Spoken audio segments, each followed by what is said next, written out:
Well, welcome to the Startup Espresso. I'm Hall T. Martin, the host of the show, where we talk about raising funding for your startup and the time it takes to have an espresso.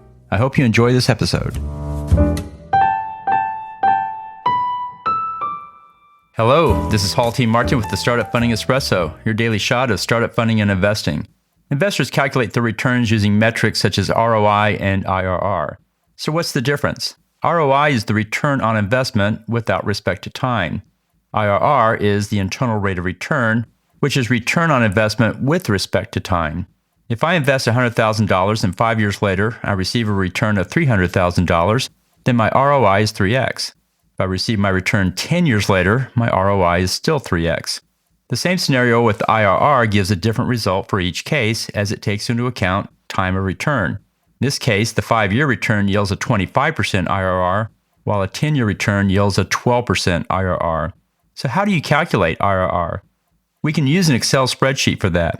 Open up a column, set each row as 1 year, put the amount invested in year 1, use a minus sign for this input, put the amount returned in the appropriate year or row, use a positive sign for this input, and put a 0 on each unfilled row. Apply the IRR formula from Excel to make the calculation. To understand your investment results better, you'll find IRR is a better metric as it takes into account the time factor. Thank you for joining us for the Startup Funding Espresso, where we help startups and investors connect for funding. Let's go start up something today.